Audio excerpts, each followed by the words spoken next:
Wagwan, everybody. Welcome to the Dis Affamie History podcast, where we'll be speaking about history and as well family history and how history relates in terms of Caribbean people for the present as well as in the past, and how in the past what that does and brings forth for what we are going through at present and what we can learn from our history, from our family, and take that moving forward. So I do hope you enjoy the podcast. And if you like it, please ensure to subscribe, like, and review. Thank you. Thank you so much, Professor Fashola, for coming on to the podcast, Dis Affamie History, and to be able to speak on to your article on the ontology of hair.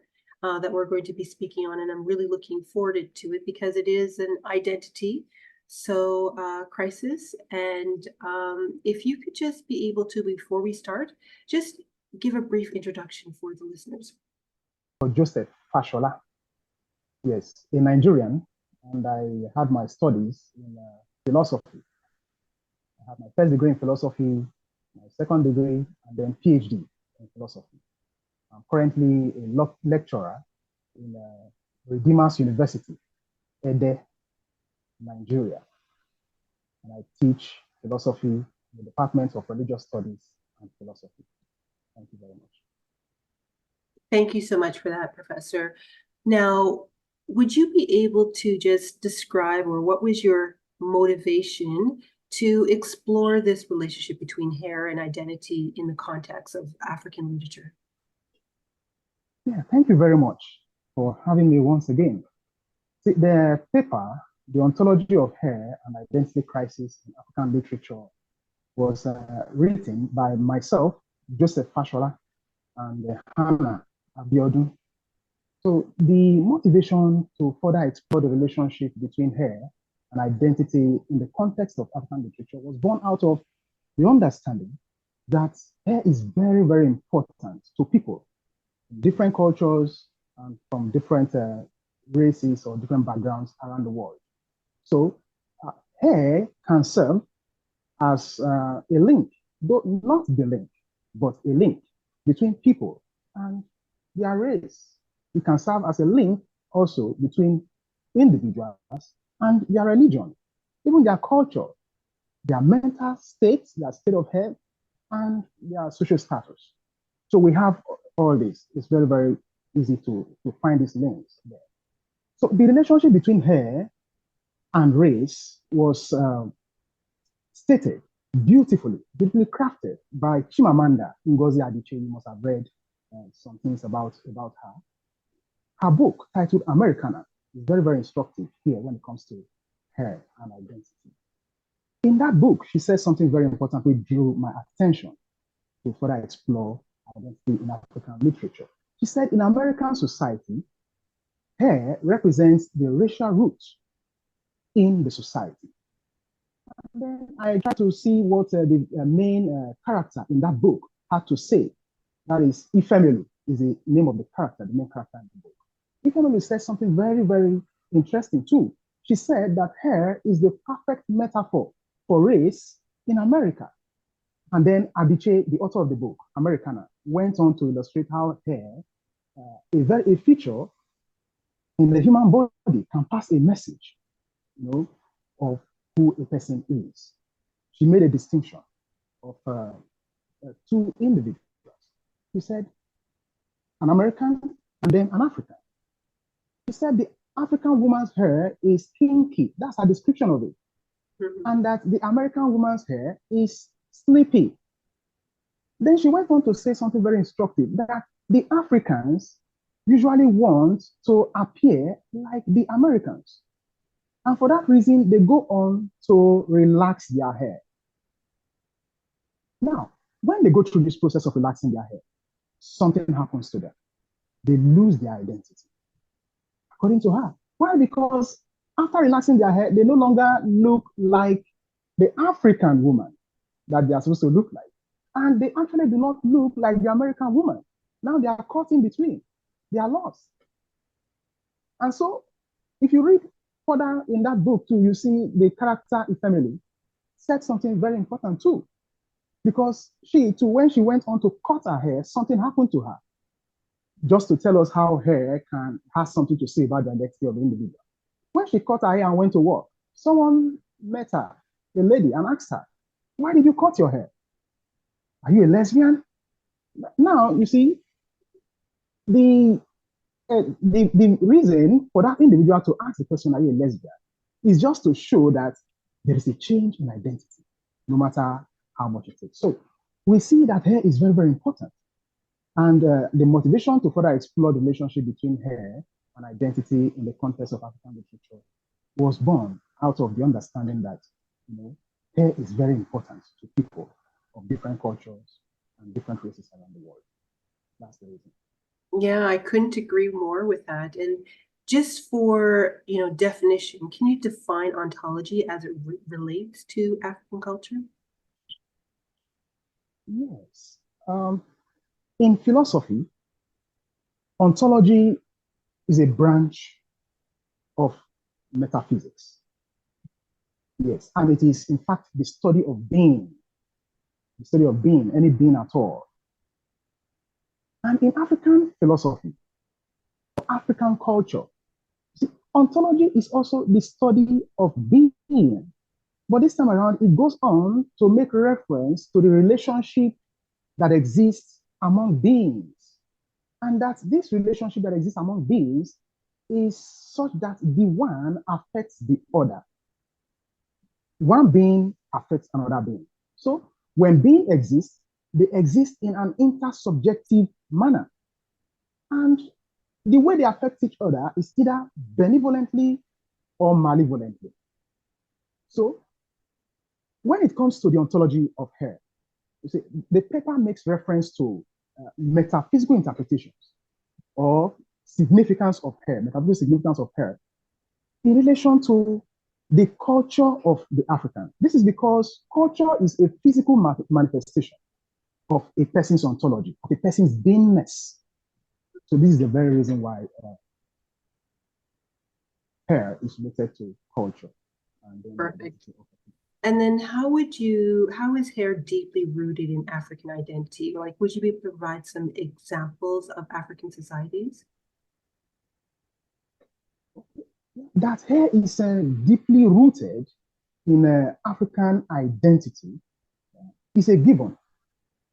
It's a given because you can tell easily through the hair whether an individual is an African or a European. It's very easy to tell. Once you see the individual, you don't need to ask. You just know through the hair that, oh, this is an African. Oh, this is a European. That is why Wole Soyinka, a Nobel laureate in literature from Nigeria, said something very, very important too. In his response to negritude, this is Senghorian negritude. Leopold Sédar Senghor talked about negritude, where he admonished Africans to celebrate blackness. Talk about blackness, celebrate it. If you don't do it, people others won't do it. But Soyinka said something that is kind of different from what Senghor said. He said, Africans don't need to announce who they are. They don't need any introduction. When you see them, you know them. Because for him, he said, a tiger does not shout its tigritude. When you see a tiger, you know it's a tiger. You don't go to a tiger and start asking, are you a tiger? You don't do that. So when you see an African, you don't go and start asking, are you an African? You just know it's an African. By the hair alone, you can tell that it's an African.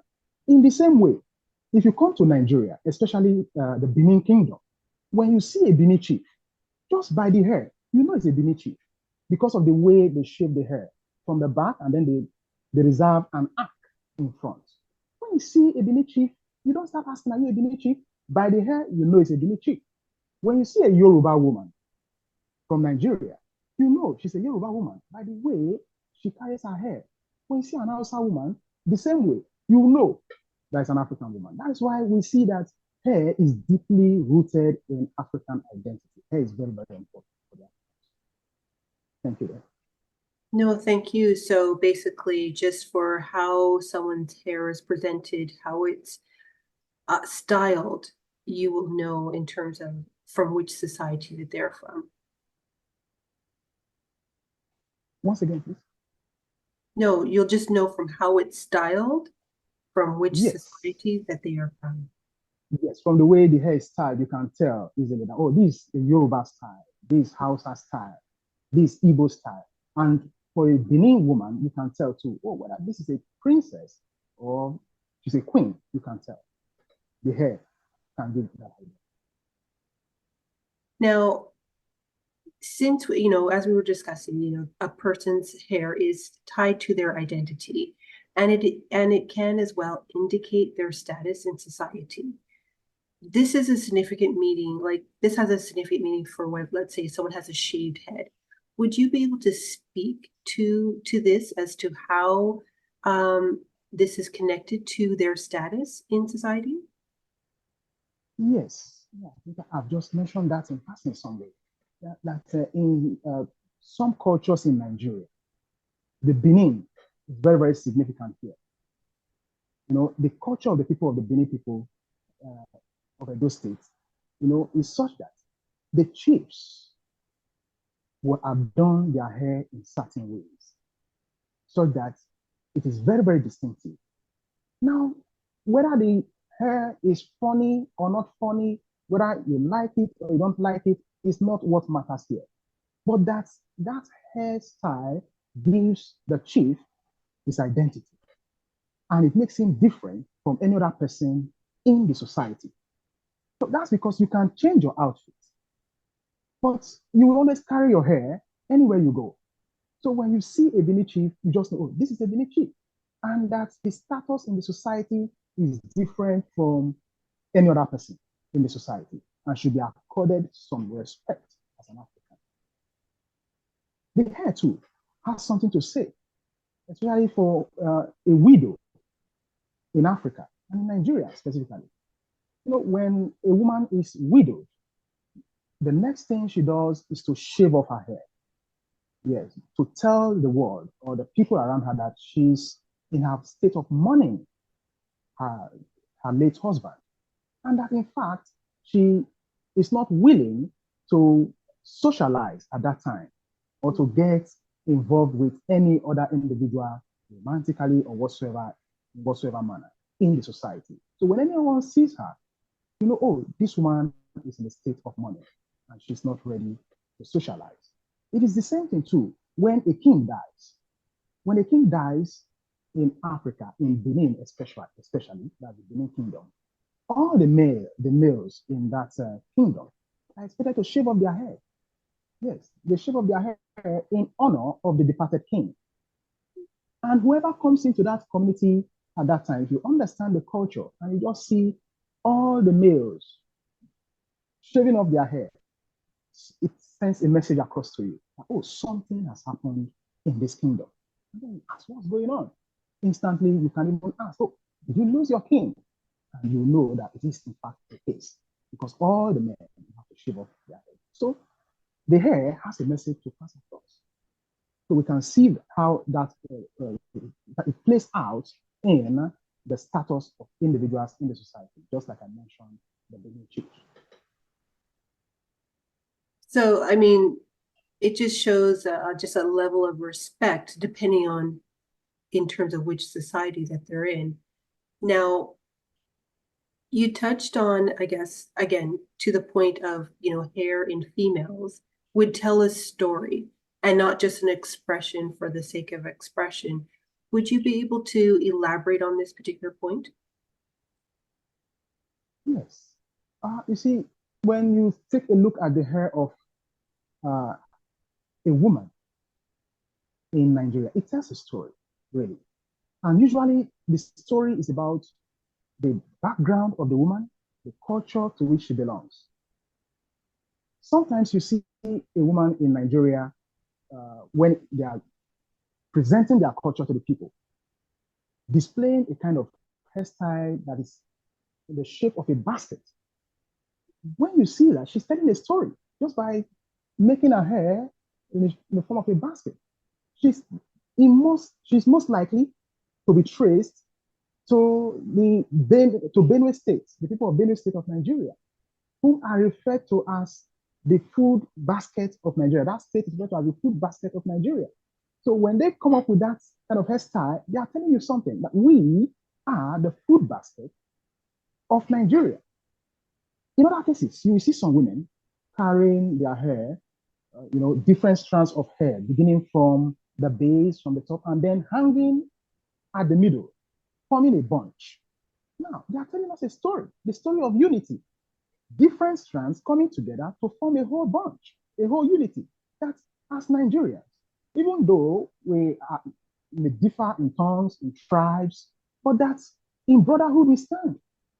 And that's the people come together as a united force. So the hair has a whole lot of story to tell. Thank you. And then, when you see someone with their hair in dreads or in locks, what is that connection to spirituality or spiritual powers? Would you be able to speak to that? Yes. You see, in African worldview, nothing happens for no reason. It is believed that everything that happens has a reason. Now, even though things are obscure in nature and that we may not be able to explain sufficiently how things happen at that metaphysical realm, but we always see the effects of things. We may not be able to explain the cause, but we see the effect. And the effects are pointing us to the cause or the causes of those things. So that the hair has something to do with spirituality is what certain denominations, Christian denominations in Nigeria believe, like those who belong to the white garment churches, like the Cherubim and Seraphim Church in Nigeria, and even the Celestial Church of Christ.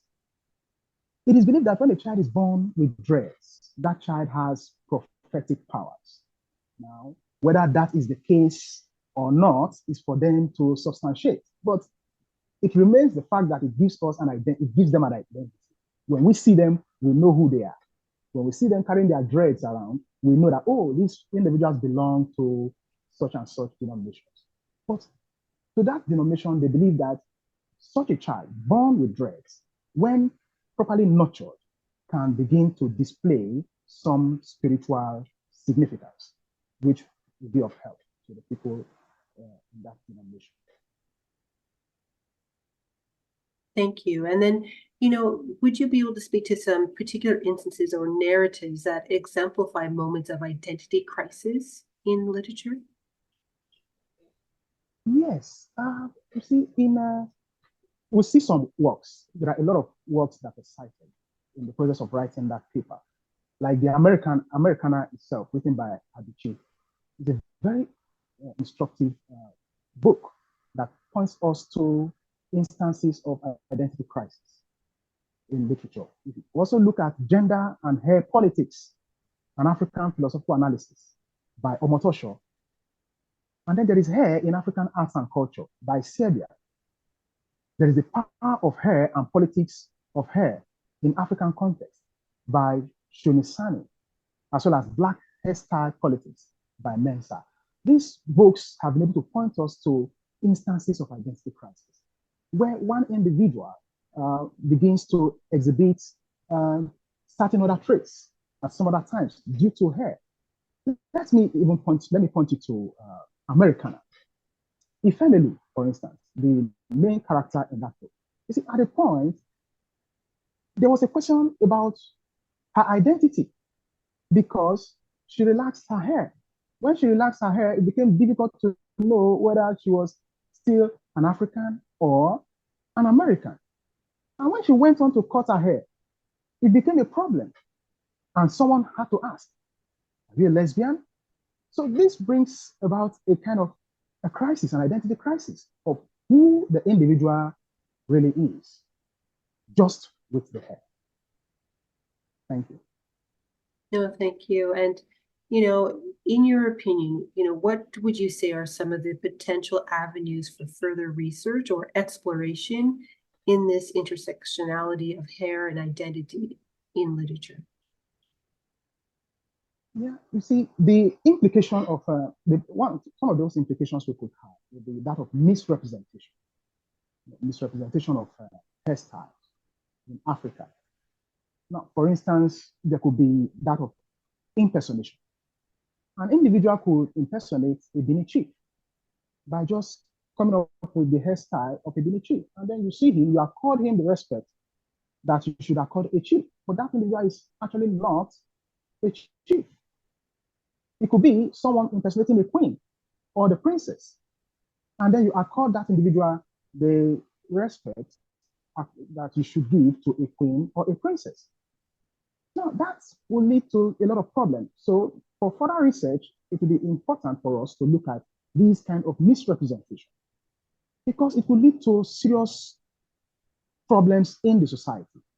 And even right now in Nigeria, the hair is already causing some problems. Yes, especially with security outfits. Most of the security agencies now give certain individuals some identity with the kind of hairstyle they carry. Youths, who are known to be involved in cyber crimes, carry certain hairstyle. Dreads, for instance. Mm-hmm. See, initially I said that dreadlocks have spiritual significance. But this time around, the youths who carry short dreads are known to belong to certain syndicates that are involved in cyber crimes. And the security agents know this. But there are some individuals who just want to carry that hairstyle as a matter of passion. Youths as well, they want to explore different things. And when these security agents see them, they get them arrested and they start questioning them, thinking that they are, in fact, individuals who are engaging in cyber crimes. So there is a need for us to make that proper distinction so that there will not be this misinterpretation or misrepresentation of hairstyle and then the identity of individuals in the society. So I want to take a look at further research in those areas to see how we can curb some social ills in the society. No, thank you so much. That was great. And just to be able to, I guess, to show the connection that hair isn't just for necessarily for style, but it does mean something to different societies as well. So I just wanted to say thank you so much, Professor Fashola, to be able to come on and to speak to this and to speak to what you've written today. Hoped you enjoyed this episode, and if you did, please make sure to like, follow, subscribe, and write a review for the episode wherever you listen to your podcast. Thank you.